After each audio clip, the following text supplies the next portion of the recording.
Joining me on the line for a special stop this week, ladies and gentlemen, from CinemaBlend.com, it is Mike Reyes. And Mike, the Oscars were so big leading into the weekend that we didn't even talk about it on Friday. Now here we are on Monday, and it's probably the biggest story of the day, right? Yeah, I mean, well, for several reasons. The obvious one we'll get to, but that's going to be something we have to delicately talk about. However, it should be noted that Coda came out of nowhere and won Best Picture. And it's broken, I think it set a lot of firsts, one of them being it was the first film exclusively distributed by a streaming service that's won Best Picture. I believe, I need to look up a lot of them, but I think it was also one of the Best Picture wins that has happened with the lowest amount of individual nominations. Okay. Which one was Coda? I don't remember. So Coda is the story of a young woman who is the only hearing member in her family. And basically she's into singing and, she wants to follow her dreams. But obviously, there's a concern of how her family will get on without her sort of being the bridge between the world of the hearing and her family. And, CODA stands for Child of Deaf Adult. Okay. And I've heard really, really good things about this movie. And another thing is Troy Kotsur, one of the members of the cast, won for Best Supporting Actor as well. And I believe he is the first, hearing impaired, first deaf actor to win Best Supporting Actor. I could be speaking wrong, but it's just I'm still sort of riding off of the surprises from last night, and that was certainly one of them. Just this film did really well, and sort of it's one of those Cinderella stories. And anybody who's following March Madness knows we got Cinderella. It's a Cinderella story season, so it's just really cool to see that. This is one of the three movies I missed for this year, and I'm now kicking myself harder than ever for not seeing it because it just looks fantastic. All right, Mike Reyes from CinemaBlend.com joining me on the line. We have to dive into the biggest story of the night, right? Right. And it's weird. It can't all be awards. Oh man, this is gonna be a hard talk, but we're gonna make it through. All right, so the story is Chris Rock. Was he the actual just host of the night, or was he up there for?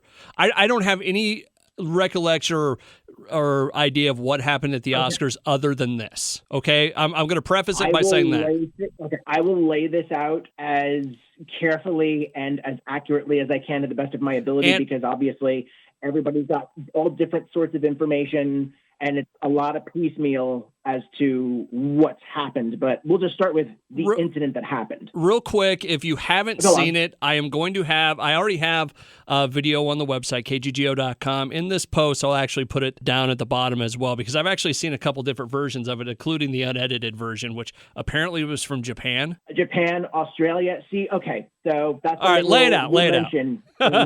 So what ended up happening was Chris Rock was presenting the award for Best Documentary Feature, and he went up on stage and did his Chris Rock thing where he was kind of taking shots at some of the audience members. And one of them was Jada Pinkett Smith. He saw her and said, "Oh, G.I. Jane 2, I can't wait for that." So initially, the reaction we see is Will Smith is kind of laughing along with it, and Jada is clearly displeased with this joke. And after which, a couple moments after, we see Will Smith all of a sudden walking up to the stage.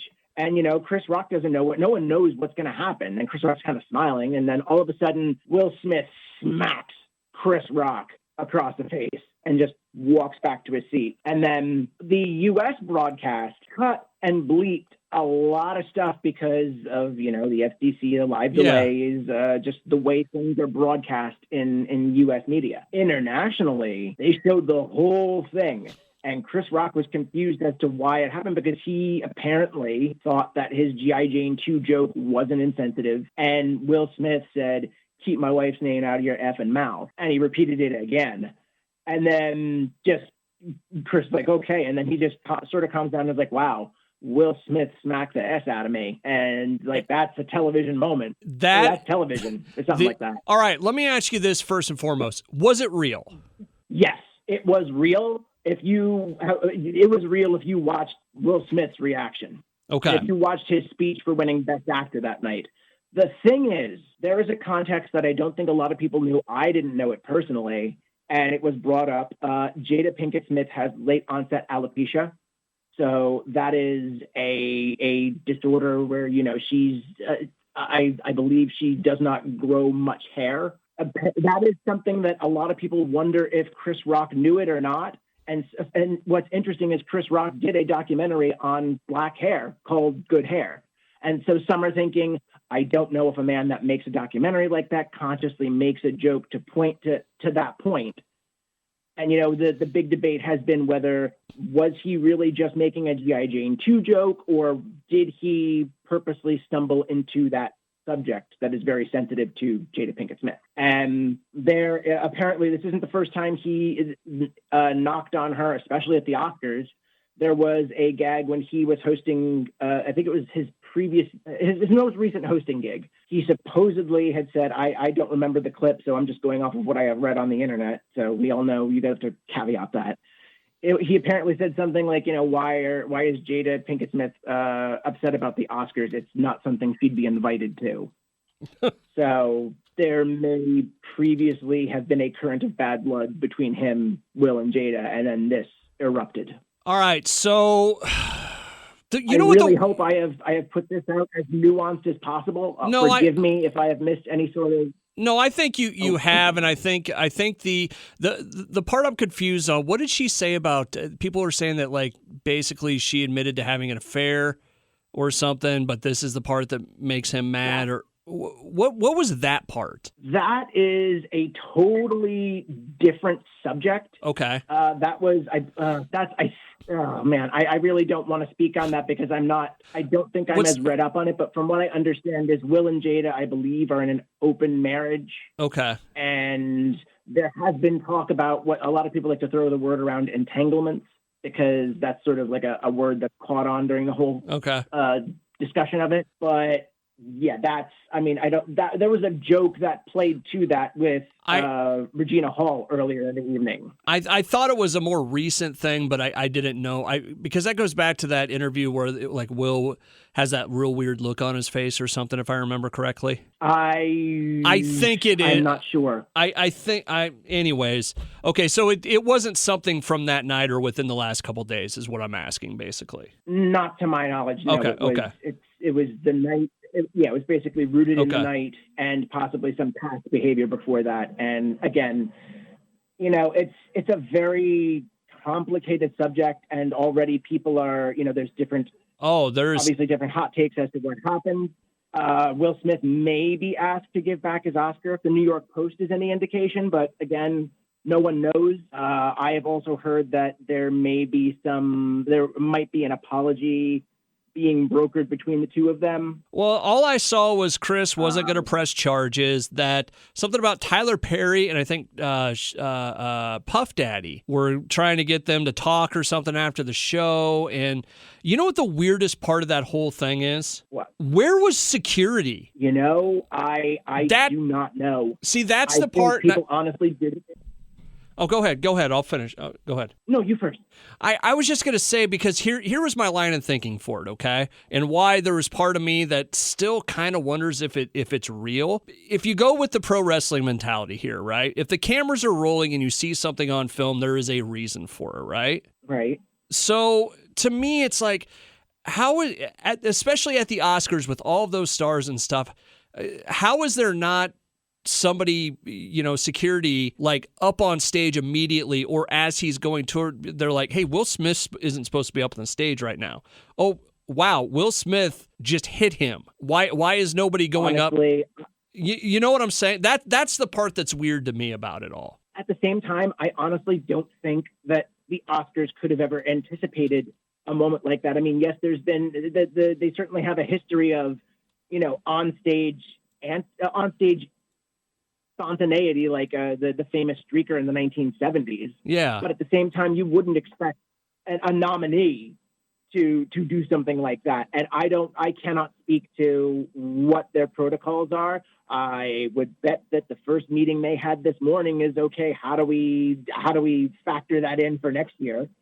But I still think it's real, just because you see the vociferousness of the reaction and also how it was handled in the U.S. broadcast. If this was something that people were meant to see, okay, we would have seen it. Because I don't think they would have cut it because it was very choppy when it showed. Yeah. Like, I rewound the live broadcast back, and it was just very choppy, leaped out. You're seeing Chris Rock kind of standing on stage. Like, there was no context or anything else for anything that followed. And I don't think it was faked. And if it was faked, then it's the best fake I've seen. I mean, it is actors. So, no. I'm just saying. But at the same time, that those actions are something that a lot of people are discussing in terms of Will Smith, and on different both sides of the coin. And in addition to him being the favored winner, an eventual winner that night, the way that he gave his speech and the emotion you see in there, like, I think that was a man conflicted, but also just the content of his speech. He's like Richard Williams, I had a family to protect. I had co-stars to protect. Like, just the way that he spoke after the incident, I don't think this was... If it was really cooked up to be that salacious, I think it would have been handled with a little more gloss. See, that's the thing. My dad does workplace violence seminars and stuff. And that one of the big ideas in it is you never know what's going on at a person's home, so you never know where they're at mentally, right? Because you don't live with them, you don't know what they're going through and all that kind of stuff. So that part I get, but I just can't believe that Will Smith slaps a guy on live TV and there's not at least somebody coming up to make sure nothing else happens. That's the only part of it that's strange to me. Yeah, that is something that a lot of people have mentioned. Just in fact, that he was not escorted from the premises after it happened. He did accept his award. Like, it was, you know what it turned into? It turned into the awkward Christmas where, like, the cousin and the aunt start yelling at each other about something, and then after it kind of settles down, everybody just kind of goes along with the party, except they're tiptoeing on ice. And it's just like, wow, the dude just struck somebody, and I'm not saying it's right or wrong or whatever, or who's at fault here, but like, they just kind of he just went back and sat down, and that was it. Yeah, it's going to be a story that we will hear. I'm sure we're going to be hearing more of it through the rest of the year. Oh, Saturday Night Live is going to be awesome this week. I don't know if they're going to want to even touch that, to be honest, because again, this is a situation where it's not as simple as, someone accidentally, it's not John Travolta mispronouncing Idina Menzel's name. It's not something that's that easygoing and fun. This was an actual physical altercation with certain implications and certain wrongs perceived to have been done by different sides. And it's already difficult to navigate this subject gracefully on the internet. I don't know we'll see what happens with SNL. We'll see what happens just through the rest of the week. If there is an apology, and if there is what I'm waiting for is whether or not ABC offers like a George Stephanopoulos interview to Chris Rock and Will Smith, because this sounds like the sort of thing that they would sort of want to parse out with an experienced interviewer sort of navigating these waters. But, we shall see. Oh, I have no doubt that this is not over. Yeah, not by a long shot. So we're and I just hope that everybody can move forward from this in the most logical way possible, and that there's a mending of fences and ultimately an understanding, and just the best outcome for everybody. All right, Mike Reyes from CinemaBlend.com joins me early this week. Hey, what are we going to be talking about this Friday? Well, I believe we are going to be talking about Sonic 2 finally. And I can't wait to talk about my experience with the film, and also be doing interviews for that. Oh, no, Sonic 2 is next week. I lied. This week is probably The Bubble. April Fools. Will be The Bubble and Morbius. Is Morbius open this weekend? Morbius opens this weekend, yes. Oh, boy. All right, then. Mike Reyes from CinemaBlend.com joining me on the line to talk about the the Oscars last night. All right. You have a good week. We'll see you on Friday, buddy. You as well, man. Stay safe.